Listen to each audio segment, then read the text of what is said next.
my name is Retro. Today we're gonna do the Turtles, the 2012 that actually ended a few weeks ago. Yeah, that version. Why? Why am I making this? Because it's awesome. That's why. Now, the 2012 Turtles is a tad different than the last version in 2000s, and this one actually will focus on two stories, like it's similar but different on the 2000 version. Now, this one will focus on one story. That's why they necessarily trained the Turtles to defend themselves unknown universe to actually hurt them because they are freak natures, and then you kind of relate to that. But the interesting part is, it's not the main story. The main story of the Turtles is the fact Splinter and Shredder that kind of have their best friends, more than best friends actually, they're actually brothers. Like that close they were. Now, what happened is that this chick, he actually adored both of them. The only problem is she wanted to marry only one of them. And that's the whole issue, that she decided marrying Splinter. Shredder wasn't dealing with that. In fact, he kind of messed up because of that decision he made. He went kind of psychopath, murdered her daughter, murdered her wife, and attempted to murder him. He also, finding out he's still alive, he became more obsessive to killing everything he loves. And basically that's the whole story of the show, at least the first couple of seasons. And because that story simply is interesting, you can see how twisted Shredder really is. I mean, you kind of feel sorry for him because he is lonely, sick, twisted, and worse, they actually stole her own daughter from Splinter. Yeah, spoiler alert, I'm sorry. But honestly, that's the most interesting thing, because they add Karate in the mix. I mean, you did have Karate other season, but Karate made an important character of this series because Karate wasn't just a right-hand man of the Shredder. You find out he is the daughter of Splinter, that her to be her lackey to kill his own father, that was kind of messed up. That's what I meant of this series. It's kind of twisted and entertaining, and you just enjoy. And also, all the Turtles made a special change. Each character got a little bit boost of character. Whoa! Now, character. Simple main leader, Leo. Leo has a big tune-up upgrade because Leo was kind of like walking, talking billboard how he could be a perfect ninja. I mean, he did have character traits of the last one, but this one really pushes that have multiple problems. It made it more interesting, made it more fascinating. Besides being the leader, he had to figure out how to deal with being a big brother for all the four members, also trying to control Raph, the going psychopath, also get a relationship with Karai. He have feelings but doesn't know how to express them. He also trying to convince him he does not kill his own father. That's just made it more fascinating, made it more interesting. They actually add actually more geekiness that he assessed with Star Wars or something like fantasy leadership kind of deal that made it more relatable. Okay, now our secondary character would be Raph. Raph is actually more interesting. This one, usually he's just an angry billboard of temperament. It actually develops his character that I'm wondering why he shouldn't be the leader. Why nobody listens to me? I know what I'm doing. I'm the best. And that's what the Raph really is. But they kind of play with that. They teach him you can't use anger. You can't be a leader because he doesn't think. He doesn't strategize. He kind of messes with a Raph that his temper is a weakness that you have to control. Yeah, I love that I actually focuses generally on some of it. Not all the season, but enough to understand. And also the moral compass of the group in a way. Yeah, it's weird. You get the moral compass from Raph, the angry character. That's a little different, but I love about that. The next turtle will be Don. He's basically the brains of the outfit. He's the guy who does the strategies, the technical battle. He says a lot of gibberish, but it make it interesting that added more stuff into it. Not the last version that he was just a talking, walking dictionary, basically. I mean, this version actually gave him more as a soul. I mean, usually he's the outsider, the outcast of the family. He can't relate to his family members. He feels sadder. But this version that actually made him more comfortable talking with his own family. And also, especially relationship with April. The relationship is so interesting. They have this Beauty and the Beast kind of effect that is entertaining, that you don't know is April gonna follow Don, but you just want to, but you can't because you have Casey. But they just kind of triangle relationship that made it more interesting about Don. I mean, this is Don was more better with this version. He was more entertaining. He also has this interesting development with the other brothers' characters, and it made him seem more real, more down to earth than being that super genius he really is that you just enjoy. Now, you also have the final brother, Mikey. In my opinion, he's probably the most weakest character. Usually, Mikey is the geekiest character who loved comic books, loved this. I mean, usually he wasn't that last generation, but they actually made him more nerdy. Nothing wrong with it. The 2000 version made him nerdy, but he was still likable. This one made him too kid-friendly. The point that it was kind of annoying. I mean, there are points that you had the serious situation that you need him to be serious, but he acts so kid-like and never take it serious that he kind of pisses you off. And that's the problem with Mikey in this version. But once more, I don't know if I blame the writers or the voice actor who plays him that he couldn't deliver the line perfectly. That's the issue of the Mikey. Mikey was still likable and very interesting. Of course, of all the other versions, even this version, that he could be the most capable turtle of all of them, but the only thing he lacks is focus. Yeah, I wanted to see what happened. He actually does focus. That's a sad part that they never did. He's still likable, but once more, they didn't know what exactly how to write him. That's the only problem.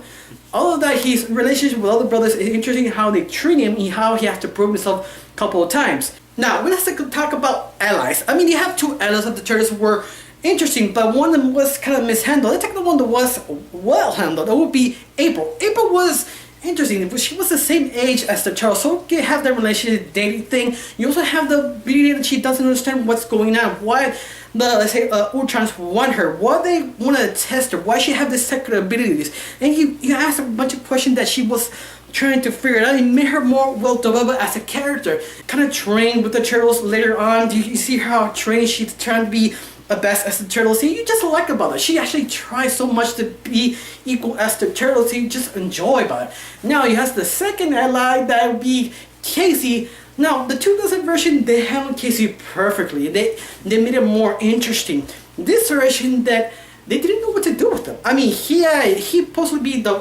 what Raph and Casey are best friends. He help him to control his anger, to see why you don't control your anger. This version, that he really did help. I mean, he helped a lot of different storylines, but the only issue, Casey didn't know what else to do with Casey. He didn't develop the character. The only thing you find interesting is the relation with April, that he had a crush of one of the turtles, and this triangle love thing it was fascinating, but anything else of that, they didn't know what to do with them. It's just kind of there. Whoa, I had to stop right now. I'm sorry for the rain. You hear the rain? I'm sorry. I'm so sorry this actually happened. Just ignore it. Let's continue the review. What was I? Oh yeah, the villains. Now the villains were interesting. I mean, each character was specifically well written. Depends on what genre they were. I mean, genre. Quite literally, each character was creative, a sort of twist, interesting way to put them. Like for example, Rocksteady and Bebop. The 2000 versions didn't know what to do with this character, so they never put them on. But this version actually take a crack at them. They take one hell of a left turn, but a good left turn. I'm not thinking they're bad characters. They're really great characters. I love they actually have a good backstory, that they're basically a thief and a gun salesman that do illegal things. They have to kind of work with Stray, fortunately, because they didn't have a choice, and they're just bummy idiots that have to do this type of work. And I just enjoy them. They also want respect. That's actually extra layer of awesomeness of these characters. You also have Professor Stockman. It was so interesting. I mean, they wanted to do something with it. They want to be kid friendly, but respect what the material really was. They actually handled them pretty well. I just wish there was more scary and deliver of the scariness. Sorry, the camera is fading. Please give me a second. Please control yourself, camera. Please don't give up with me. You can do this. I'm sorry. Wait. Almost there. Go. Okay, where was I? No, Professor Stockman. Professor Stockman was a very interesting character. I mean, he did everything I wanted to be. I mean, he was smart, challenging, and kind of sad. I mean, he did catch the 2000 version of Professor Stockman being kind of twisted, Frankenstein, kind of sad kind of character. Yeah, I love that they respect him. Also, directing that big improvement when it did the last 2000. This one was more scarier, more interesting, more twisted, and he could actually control rats and also control Master Splinter. It made him a very interesting villain and terrifying, I might say. You also have the Shredder that I praised him at the very beginning of the series, but he was still a good character, period. He was dominant, scary, pathetic. It was one of the most difficult things to do in the main character. You had to care about the main villain, and he is likable. You feel pain, you feel everything you should with this character. Anything good about this series? Well, the art style. The art style is the one that everybody was complaining about. That was kind of crappy. It wasn't.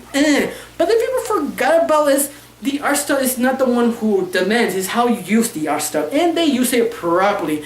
They use how blocky it is. It makes it something special, something artistic. You just enjoy. There's some episodes just give you a few minutes and they show you how creative this art style can actually do if you give it the right hands, and it does prove itself multiple times.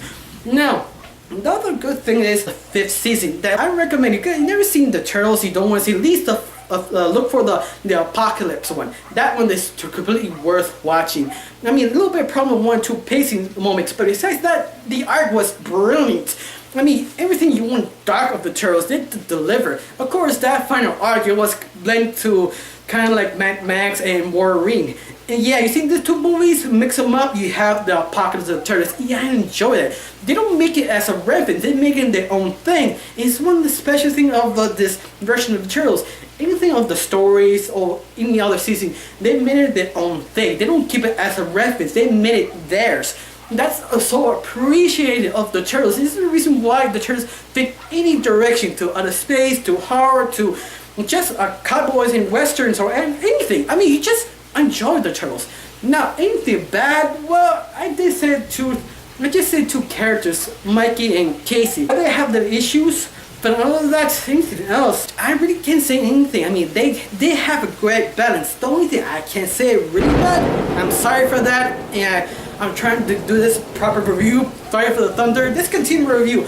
The only thing bad I can say about it is how Nickelodeon treat their Turtles. I understand they're trying to get the young audience and also make the old audience happy about the Turtles, but they have moved it to Teen Nick without telling anyone. It just moved it. The final last 3 arcs, and that's enough to piss anyone. Yeah, I'm trying to raise my voice so you can hear me. Forgive me, I had to do this to you, but I really enjoyed this.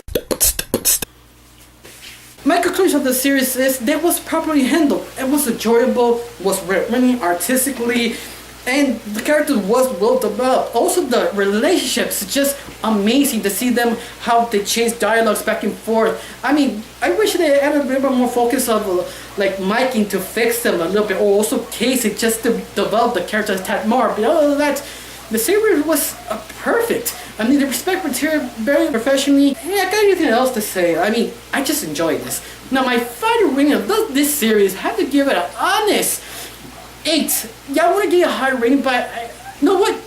Screw it. I would give it a 9. I mean, it was well handled. They also give it extra stuff about the final season that they shouldn't need to, but they decided to. And anything else to say is, thank you for watching. Have a wonderful day, and don't forget to subscribe. Bye.